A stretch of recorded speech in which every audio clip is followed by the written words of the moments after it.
କହୁଛ ଆଜି କଣ ଏଠି କଣ ଏ କାମ ହଉଥିଲା ପଠା କାମ ସାରିକି ଆସି ଟିକେ ଛାଇରେ ବଜାଇଛି ଆଉ ଏ ଛାଇରେ ବଜେଇଛ ଛାଇରେ ବଜାଇଛି ଆଉ ନିରାକାର ପୁଷ୍ଟି ନୁହଁ ଭାଇ ସେ ଜଣେ ଆମକୁ ଦେଖନ୍ତି ସବୁ ଭିଡ ଦେଖନ୍ତି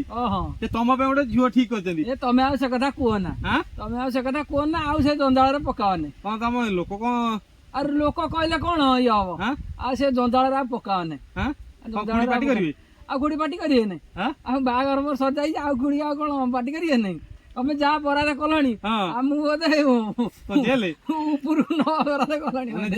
ଆଉ କଣ ନାଇଁ ସେ କଥା ନୁହଁ ସିଏ ଅବଶ୍ୟ ଜାଣିନାହାନ୍ତି ତମେ ବାହା ହେଇଛ କି ନାଇଁ ସିଏ ତମ ପାଇଁ ଯାହା ହଉ ଏତିକି ନିରାକାର ପୁଷ୍ଟି ଭାଇକି ନମସ୍କାର ଜଣାଉଛୁ ଭାଇ ଦାଦା ପାଇଁ ଝିଅଟେ ଠିକ କରିଛନ୍ତି ସିଏ ଆମକୁ ଫେରେ କହିଛନ୍ତି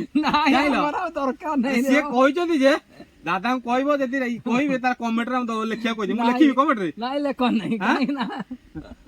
ସେ ଭୁଲ କର ନାହିଁ ଆରେ ସେ କଥା କଣ ଅଛି ଭାରି ଆରେ ସବୁ ଜିନିଷ ନେଇ ଆଣି ଥୋଇଲେ ଭଲ ନାଇଁ ଆମେ ଆଉ ପାରିବୁ ନାହିଁ ନିରାକାର ଭାଇ ଦାଦା ରାଜି ହଉନାହାନ୍ତି ତମେ ତାଙ୍କ ପାଇଁ ଆଉ ଝିଅ ଠିକ କର ନାହିଁ ଦେଖୁଛ ଦାଦାକୁ ବହୁତ ଖୁସି ଲାଗୁଛି ଆଜ୍ଞା।